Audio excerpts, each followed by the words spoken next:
Pa sa radyo? Hindi. Nakikinig ka ba sa radyo? Hindi. Nakikinig ka ba sa radyo? Hindi. Ano po yung pinakikinggan ninyo? Energy FM. Energy FM? Energy FM. Istasyon sa radyo yun ah. Huwag mong sabihing radyo! Sabihin mo, energy! Energy! Energy! 106.7 Energy FM. Kung gusto mo ng legit na chika, eto na yun! Chika! Walang filter, walang edit. Chika! Hindi ito fake, hindi ito late. Chika ni Sisa! Lahat ng ganap sa showbiz pag-uusapan natin dito ay nag-break, may nagkabalikan. Tara at pag-usapan! Kung ano man ang chika, alam na ni Sisa. Ito ang Chika ni Sisa. Chika! Ni Sisa! We are number 106.7 Energy FM. Pangga, wag mong sabihin radyo, sabihin mo energy. Hello pa rin po sa lahat pa rin po ng ating mga pangga. Kayo patuloy pa rin po nakatutok sa second gap ng Chika ni Sisa. Woo! Hello po sa lahat ng ating mga in-drive drivers ngayon na nakikipagsapalaran sa lakas ng ulan. Oo. Ingat-ingat lang mga kuyang drivers kina Jesse Valencia, Ed Domingo, Renato J.R. Lagco, kay Ricardo Bobby, Joselito Saire, Ronald Soriano, Mario De Los Reyes, Jericho Flores, ang unit team daw ng InDrive at Grab. Oy, hello po sa inyo, diba? Edito Ella Adriatico Jr., Edwin Mercado, Moises Amansec, Ronald Agcanas, Mark Samuela, Marvin Rondilla, and Joey Casipong. Magandang hapon po sa inyong lahat at syempre sa ating mga Grab drivers na si Patrick Jinko at si Kuya Normie Leones. Isang magandang hapon po sa inyong lahat. Ang mga taga Perpetual Health Medical Center dyan sa May Las Piñas, ang mga taga Pasig Mega Market, Balintawak at Muñoz Market. Hello po sa inyo lahat. Magandang hapon. Kakalimutan ko din ba ang mga taga Kalentong dyan sa Marketplace? Isang magandang hapon po sa inyong lahat. Baka magtampo yung mga taga Agora Market San Juan. Hello po sa inyong lahat. Isang magandang hapon. At eto na, tumungo na tayo sa ating pangalawang Chika! Nakakaloka to the highest level dahil kung mga nakaraang buwan na hindi natin masyadong nararamdaman on social media, gaya ng napapanood natin si Mayor Mark Alcala ng Lucena, 'di ba? Madalas puro public service o di naman kaya yung mga tao ang madalas niyang kasama every time mag-upload siya sa kanilang mga social media accounts, lalo na sa diyan sa May Lucena, 'di ba? Pero ngayon parang teka sandali, bakit parang nagiging active na ulit, 'di ba? Para sa kanya mga constituents si Mayor Mark Alcala ay parang mga nakapaisip ang mga utauchi na parang teka sandali. Break na ba sila o nag-time out lang sa isa't isa? Kasi 'di ba, hindi na yata masyadong busy at hindi na masyadong visible si Mayor Mark Alcala sa pagsama-sama kay Catherine Bernardo nowadays kumpara ng mga nakaraang buwan na halos tanungin na nga ng mga tao na Mayor, baka nakakalimutan mo na ang iyong mga constituents sa Lucena kasi nga panay nga ang bakod, 'di ba? Daig pa talaga ang basketball player ni Mayor sa pagbabakod kay Catherine Bernardo. Pero ngayon daw, parang ngayon medyo visible na ulit ang alkalde sa tugon sa mga pangangailangan at nagiging active na ulit sa social media na siya ay nag-iikot-ikot na sa kanyang lugar. Ay, in fairness, diba? Yan naman talaga dapat. Pero marami naman din na nagsabi na talagang kasi nga, kaya daw ngayon nagbalik serbisyo na si Mayor Mark kasi nga daw sobrang busy na din daw ng schedule ni Catherine Bernardo matapos mabaha sa Cainta. Charot, hindi.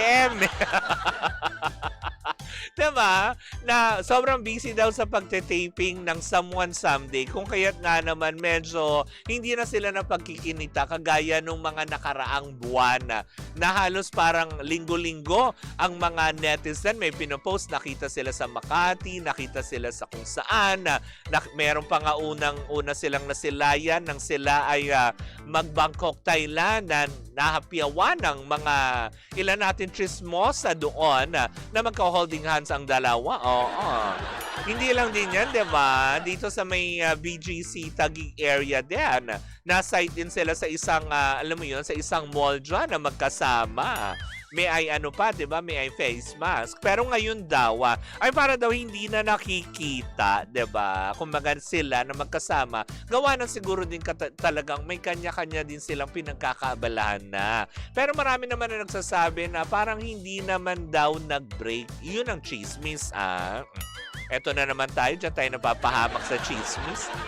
Diba? Sabi ng chismosa kong kapitbahay, parang wala naman daw siyang nauliligan na sila ay naghiwalay. Maaring siguro ngayon, temporarily, time out muna sila sa pagkikita dahil syempre si Mayor Mark busy nga naman sa kung anong proyekto na kanyang ginagawa sa Lucena. Si Catherine naman ay talaga nga naman busy dahil nga syempre nag-comeback siya ulit sa teleserye na kung saan nga naman na kumakain ng maraming oras at araw, hindi ba? Kayo naman kaagad, break na kaagad.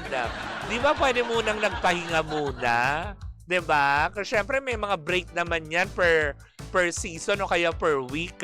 O baka naman talaga sa sobrang pagod na din ni Catherine is parang siguro, baka uso naman na ang video call. Di ba? Malay nyo naman. Diba? Sabi niya, hearsay lang yan. May bagong series si Catherine, diba? Kunyari break na para mapag-usapan ng series nila ni James Reid. Kasi sabi ng iba, wala na raw silang kilig na nakikita sa dalawa. Hindi naman, alam mo, dahil Fukunaga, no? Yan, iko-correct ko yan. Hi kay Charlie na nakikinig ngayon. Si Charlie Felicidad. Felicilda. Tama ba ako? Pasensya na Alam mo yun yung mata ng bakla, diba? Nagkakaedad, ganyan. Ay, bangga. Yan. Si Papi Charles. Hello po, sorry. Ayan. Sandali lang sandali. Ayan. Hindi pa rin bumabalik ang signal ng boses ko. Hi, Papi Charles. Kamusta ka? Sabi niya, baka busy lang naman kasi talaga, sabi ni Jeff Tats, diba? Sa kanilang work. Kita nyo sa long weekend, nasa Boracay na naman yan, dami na naman holidays ngayon. Actually, diba? Ngayong August, diba? Dami nga. Daming holiday na nakakaloka. Halos magkakasunod. Habang busy si Kat, itong si Mayor work agad. Kasi yun ang nasasakupan niya, nagrereklamo na rin. Malamang nakarating na rin yan sa kanyang kaalaman. Kaya siguro bumabawi si Mayor Mark Alcala. Pero doon sa sinasabi kasi ni Darryl Fukunaga kanina na para lang mapag-usapan na actually marami naman na din na nakapansin yan diba na yung turingan kasi nila, katulad yung kay James Reid and Catherine Bernardo ngayon, ramdam mo talaga na parang, oo, dito pair kasi sila, pero ramdam mo na they are just doing it kasi nga, 'di ba, for the sake na ito, may pelikula, may teleserye. Kumbaga professional ang kanilang kumbaga turingan sa isa't isa, hindi dahil sa ay wag tayo kasi hindi naman tayo walang ganun. May chemistry din naman. Sino na nakapanood ng Someone Someday? 'Di ba? Ang cute-cute nga nila. Parang 'di ba? Cute silang tingnan on screen na parang para sa akin na may may kurot. Pero kasi syempre, alam natin in real life at aware ang lahat na si James Reid, meron siyang sariling personal na buhay at masaya siya sa kanyang love life. Si Catherine, hindi pa man din inaamin at wala pa naman talagang pag-amin, 'di ba? Ramdam naman natin na talagang ay totally healed na. 'Di ba, si Catherine Bernardo. Kaya hindi naman siguro for the sake lang na para mapag-usapan kaya parang binabalita break na, 'di ba? dapat lang naman din naman talaga sila maghiwalay muna sandali. Dahil unang-una, magkabilang mundo ang kanilang ginagalawan. Yung isa na sa politika, yung isa na sa showbiz, 'di ba? Parehas yang kumakain talaga ng time, 'di ba? At ng oras. At kailangan ng mga atensyon si Catherine sa kanyang mga tagahanga, si Mayor Mark Alcala sa kanyang mga nasasakupan na kailangan nila bigyan din ng pansin kung ano man ang mga hinaing ng kanyang mga constituents, 'di ba? Bilang mayor ng Lucena, ng bongga. Ang haba, sabi niya ganyan. Sabi niya, oo nga Kapa, kailangan ng atensyon ng mga tao yan for the promote agad. Oo nga naman.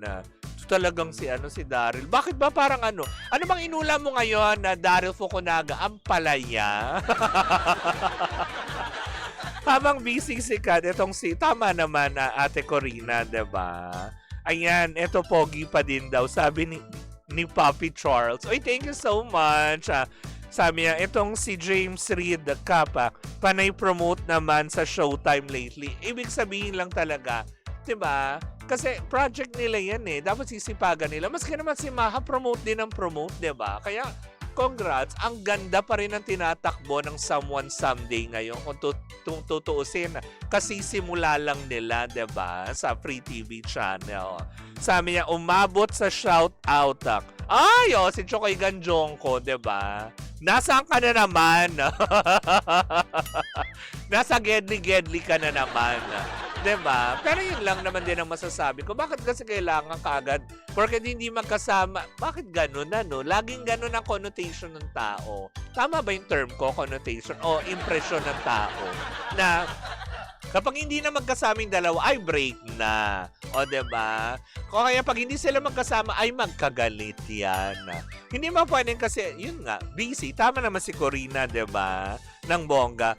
Busy. O, 'di ba? Tawang-tawa ka sa sarili mo, Daryl Fukunaga, 'di ba? Hello mo kay Jerwin De Leon, all the way from Singapore. Si Cathy Amos, ang reyna ng Australia. Ayan, hello pa rin po sa inyong lahat. Sa mga panig ng mundo, mag-iingat po kayo, lalong-lalo na sa ating mga overseas Filipino workers, ang ating mga bayani, 'di ba? Na syempre, 'di ba, na lumalaban sa ibang bansa kahit malayo sa kanilang pamilya, pero syempre nandirito tayo nang sa gayon na hindi kayo ma-homesick, 'di ba? Saludo po kaming lahat sa inyong kasipagan at syempre sa inyong pagpapadala ng mga dolyares para medyo umangat-angat naman ang ating ekonomiya at lumakas-lakas ang piso kontra dolyar. Hoy! Anyways, hanggang dito na lang po muna ako. Bukas po magpapaalam po muna ako sa inyong lahat. Wala po muna ang inyong lingkod bukas dahil meron po tayong a-attendan na isang malaking event sa TV5.